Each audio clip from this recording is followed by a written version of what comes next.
बहुत समय पहले की बात है। एक साहूकार के 7 बेटे और उनकी एक बहन करवा थी। सभी सातों भाई अपनी बहन से बहुत प्यार करते थे, यहाँ तक कि वे पहले उसे खाना खिलाते और बाद में स्वयं खाते थे। एक बार उनकी बहन ससुराल से मायके आई हुई थी। शाम को भाई जब अपना व्यापार व्यवसाय बंद करके घर आए तो देखा कि उनकी बहन बहुत व्याकुल थी। सभी भाई खाना खाने बैठे और अपनी बहन से भी खाना खाने का आग्रह करने लगे, लेकिन बहन ने बताया कि उसका आज करवा चौथ का निर्जल व्रत है और वह खाना सिर्फ चंद्रमा को देखकर उसे अर्घ देकर ही खा सकती है। चूंकि चंद्रमा अभी तक निकला नहीं है, इसलिए वह भूख प्यास से व्याकुल हो उठी है। सबसे छोटे भाई को अपनी बहन की हालत देखी नहीं जाती। वह दूर पीपल के पेड़ पर एक दीपक जलाकर चलने की ओट में रख देता है। दूर से देखने पर वह ऐसा प्रतीत होता है जैसे चतुर्थी का चांद उदित हो रहा हो। इसके बाद भाई अपनी बहन को बताता है कि चांद निकल आया है, तुम उसे अर्घ देने के बाद भोजन कर सकती हो। बहन खुशी के मारे सीढ़ियों पर चढ़कर चांद को देखती है, उसे अर्घ देकर खाना खाने बैठ जाती है।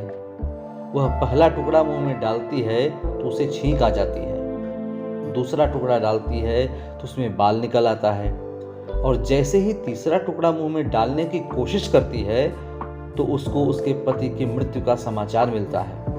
वह बौखला जाती है। उसकी भाभी उसे सच्चाई से अवगत कराती है कि उसके साथ ऐसा क्यों हुआ। करवा चौथ का व्रत गलत तरीके से टूटने के कारण देवता उससे नाराज हो गए हैं और उन्होंने ऐसा किया है। सच्चाई जानने के बाद करवा यह निश्चय करती है कि वह अपने पति का अंतिम संस्कार नहीं होने देगी। उन्हें अपने सतीत्व से वह पुनर्जीवन दिलाकर रहेगी। वह पूरे 1 साल तक अपने पति के शव के पास बैठी रहती है, उसकी देखभाल करती है। उसके ऊपर उगने वाली सुई नुमा घास को वह एकत्रित करती जाती है। 1 साल बाद फिर करवा चौथ का व्रत आता है। उसकी सभी भाभियां करवा चौथ का व्रत रखती हैं। जब भाभियां उससे आशीर्वाद लेने आती हैं तो वह प्रत्येक भाभी से यम सुई ले लो, पिय सुई दे दो, मुझे भी अपनी जैसी सुहागन बना दो, ऐसा आग्रह करती है।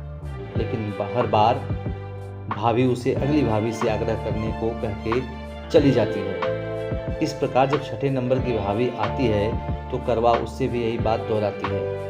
यह भाभी उसे बताती है कि चूंकि सबसे छोटे भाई की वजह से उसका व्रत टूटा था, अतः उसकी पत्नी में ही शक्ति है कि वह तुम्हारे पति को दोबारा जीवित कर सकती है। इसलिए जब वह आए तो तुम उसे पकड़ लेना, और जब तक वह तुम्हारे पति को जिंदा ना कर दे उसे नहीं छोड़ना। ऐसा कहकर वह चली जाती है। सबसे अंत में छोटी भाभी आती है। करवा उनसे भी सुहागिन बनने का आग्रह करती है, लेकिन वह टाल मटोली करने लगती है। इसे देख करवा उन्हें जोर से पकड़ लेती है और अपने सुहाग को जिंदा करने के लिए कहती है। भाभी उसे छुड़ाने के लिए नोचती है, खसोटती है, लेकिन करवा नहीं छोड़ती है। अंत में उसकी तपस्या को देख भाभी पसीज जाती है और अपनी छोटी उंगली को चीरकर उसमें से अमृत उसके पति के मुंह में डाल देती है। करवा का पति तुरंत श्री गणेश कहता हुआ बैठ जाता है। इस प्रकार प्रभु कृपा से उसकी छोटी भाभी के माध्यम से करवा को अपना सुहाग वापस मिल जाता है। हे श्री गणेश, माँ गौरी, जिस प्रकार करवा को चिर सुहागन का वरदान आपसे मिला है, वैसे ही सब सुहागिनों को मिले।